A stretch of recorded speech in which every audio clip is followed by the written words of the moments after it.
Hello everyone, আসসালামু আলাইকুম। কেমন আছেন সবাই? আশা করি সবাই ভালো আছেন, নিরাপদে আছেন, সুস্থ আছেন।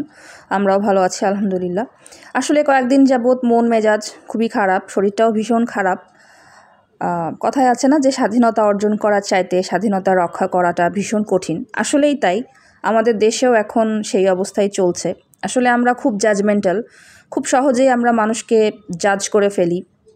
এত কিছুর পরে যখন আমাদের দেশ স্বাধীন হয়েছে, একটা অন্তর্বর্তীকালীন সরকার গঠিত হয়েছে এবং তারা কাজ শুরু করেছে, আমরা আসলে এক মাসও সময় কাটেনি তার মধ্যেই জাজ করা শুরু করেছি যে এটা হলো না, সেটা হলো না, দুর্নীতির বিচার হচ্ছে না, দুর্নীতিবাজদের ধরা হচ্ছে না, এই না সেই না, এত সমস্যা, নানান রকম অভিযোগ সব জায়গায় আমরা করছি।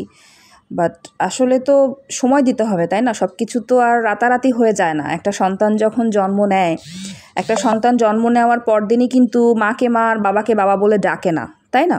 তো মা ডাক বাবা ডাক শুনতে গেলেও কিন্তু বাবা মাকে পরিশ্রম করতে হয়, একটা সন্তানকে বড় করতে হয়, সে আস্তে আস্তে বড় হয়, কথা শেখে, তারপরে মা ডাকে বাবা ডাকে। তো একটা দেশ, আমাদের দেশটাও এখন আসলে এরকম অবস্থাতেই আছে যে নতুন একেবারে জন্ম হয়েছে একটা ছোট্ট শিশুর মতো। দেশটাকে আসলে আমাদের মতো করে তৈরি করতে হবে, সেটার জন্য সময় দিতে হবে। আর আমরা শুধু জাজ করলেই তো হবে না, যারা কাজ করছে তাদেরকে সময় দিতে হবে, যে অ্যাটলিস্ট আপনারা 3 মাস সময় দেন, দেখেন যে তারা কীরকম কাজ করছে, তারপরে জাজ করেন। আর সবচেয়ে বড় কথা হচ্ছে যে নিজের জায়গা থেকে নিজেকে কাজ করতে হবে। আপনার নিজের কাজটা আপনি সঠিকভাবে করেন, আপনি নিজে যে কাজটা করবেন সেটা দুর্নীতিমুক্তভাবে করেন, সৎভাবে করেন, দেখবেন আপনার আশেপাশটাও অটোমেটিক্যালি দুর্নীতিমুক্ত হয়ে যাবে। আপনি যে চেয়ারে বসেন, যে টেবিলে বসে আপনি কাজ করেন, আপনি চেষ্টা করেন যে সঠিকভাবে কাজটা করতে। যারা চাকরি করেন তারা সৎভাবে কাজ করেন, যারা ব্যবসা করেন তারা চেষ্টা করেন সৎভাবে হালালভাবে ব্যবসা করতে, কোনো দুর্নীতি না করতে, কোনো সিন্ডিকেটের মধ্যে না যেতে। রাস্তা দিয়ে হেঁটে যাচ্ছেন, একটা চিপস খেতে খেতে যাচ্ছেন, চিপসের প্যাকেটটা রাস্তায় ফেলে দিলেন, এই কাজগুলো করা বন্ধ করেন। নিজের শহর, নিজের বাসা যেভাবে পরিষ্কার রাখেন সেভাবে নিজের শহর, নিজের শহরের রাস্তা, নিজের দেশ পরিষ্কার রাখার চেষ্টা করেন। নিজের মন পরিষ্কার করেন, নিজের কাজের জায়গা পরিষ্কার করেন।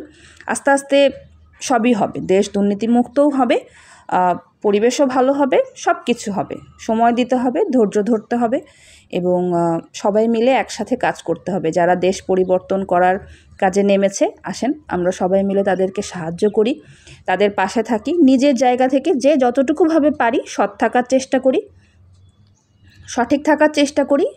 সাদাকে সাদা আর কালোকে কালো বলার যে স্বাধীনতা আমরা পেয়েছি সেটার অপব্যবহার আমরা না করি, সত্য কথা সত্যভাবে বলি, তাহলে আমাদের দেশ সুন্দর হবে। অনেক কথা বলে ফেলেছি তো আসলে এভাবে কখনো বলা হয় না, বাট মনের মধ্যেকার জমে থাকা কথাগুলো আসলে না বলেও থাকতে পারছিলাম না। এত জাজমেন্টাল হওয়া আসলে আমাদের উচিত না। আমাদের ছোট ছোট ভাই বোনেরা নিজেদের জীবন দিয়ে এভাবে করে আনএক্সপেক্টেড একটা স্বাধীনতা আমাদেরকে এনে দিয়েছে। আমাদের উচিত তাদেরকে এখন জাজ না করে তাদের পাশে দাঁড়িয়ে তাদের সাথেই কাজ করা। রাজনীতি না করেও কিন্তু দেশের সেবা করা যায়। যারা রাজনীতি করি না, কোনো রাজনৈতিক দলের সাথে জড়িত না, তারপরও কাজ তো করি। তো যে কাজটা করছেন সে কাজটা সঠিকভাবে করেন, দেখবেন একদিন না একদিন ঠিকই আমাদের দেশ পরিবর্তন হয়ে যাবে। তো আপনাদেরকে কিছুদিন আগে আমি আমার একটা ভিডিও শেয়ার করেছিলাম, তেঁতুলতলায় ইলিশ খেতে গিয়েছিলাম, বরিশালের একটা বিখ্যাত জায়গা তেঁতুলতলার ইলিশ। তো সেইভাবে করে আমি আসলে ওইভাবে ইলিশ রান্না করেছিলাম বাসায় কিছুদিন আগে। তো সেইটা আসলে আপনাদের সাথে শেয়ার করছি। নর্মাল একটা ইলিশ ভুনা আর কি, বাট ওদের স্টাইলে। আমি একটু তেল বেশি দিয়েছি, পেঁয়াজ বেশি দিয়েছি এবং তেঁতুলতলার ইলিশ ওরা মাটির চুলায় এবং লোহার কড়াইয়ে করে, বাট আমার দুটার কোনোটাই নাই। আমি গ্যাসের চুলায় আর দস্তার কড়াইয়ে করেছি। আসলে হক সাহেব বলেছিল যে তুমি একটু চেষ্টা করে দেখো, হয়তো বা পারবা। তো রান্না তো আসলে হুবহু কখনোই হয় না, আর কেউ পারেও না। তো আমি একটু চেষ্টা করে দেখলাম যে হ্যাঁ, ভালো হয়েছিল, অনেক মজা হয়েছিল। খুবই বেসিকভাবে ইলিশ ভুনা করলাম, কোনো রকমের মশলা ছাড়া, শুধু হলুদ এবং মরিচ গুঁড়া ব্যবহার করেছি। সরিষার তেল, সয়াবিন তেলের মধ্যে মাছটাকে জাস্ট ভুনা করব। একটু বেশি করে পেঁয়াজ দিব এবং ট্রাস্ট মি তরকারিটা খুবই মজা হয়েছিল এবং আমার হক সাহেবও খেয়ে খুব পছন্দ করেছিল।